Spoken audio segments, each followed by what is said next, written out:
Hello guys! So for today's video ay mag voice over tayo kasi na-miss ko din. Ito pala yung latest na umuwi ako. Nakasulubong ko yung ano namin do guys ni Abat ba. Tapos pagkadating ko ay naghugas ako ng pinggan kay maraming manghugasin at saka na ano ba nabara. Kaya gipump ko naman kasi yung ano kasi namin yung hugasan ba yung buho maliit. Yung size lang niya, yung tubo na itim ba, kaya madali siyang mabara pag mapasukan ng mumho. Kaya to the rescue na naman si Inday guys. Mabuti na lang, naayo na. Kararating ko lang pala sa guys, gikan syudad. Pero pagkahapon yan ay nagpunta kami sa bukid. Doon kami nag-uban ako kay mama kay madilim naman. Tapos, sinamahan ko na lang siya. Medyo maulan at saka slidey guys. Grabe kahitak. Nadiliman talaga kami guys. Pag uwi, hindi na makita yung dalan. Buti na lang, nagdala ako ng flashlight sa cellphone ko ba. The next day na naman ay naguna na naman si Inday guys. Ito talaga yung buhay ko sa bukid. Simple lang. Ganang makapagod ba kay madami kang gawin. Pero, nag-i-enjoy naman. Walang katapusan na gunahin sa bahay.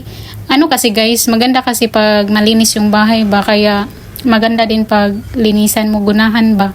Kay kung sagbot ay naku guys, parang kalasangan yung bahay natin. While naguna ako ay waiting naman ako kay mama guys para magpunta kami sa bukid at finally andito na naman kami sa bukid guys. Bumalik na naman kami 4 times kami pabalik-balik doon guys, maglakad sa bukid. Kahit maulan ay hindi talaga makancel guys, pupunta kami dito sa Payag. Para ho sa mga nagtatanong kung bakit hindi ko nakasama si Roger, ako lang po ang umuwi this time guys. Hopefully soon, sana po guys, makauwi kami together. For the second time na makita ni Roger yung bagong bahay namin. Basta makauwi ako ay maglinis din ako sa buong bahay namin. At ito pala yung ginagawa ko this time guys, na nakauwi ako, nilagyan ko ng grout kasi nakabilin ako ng grout.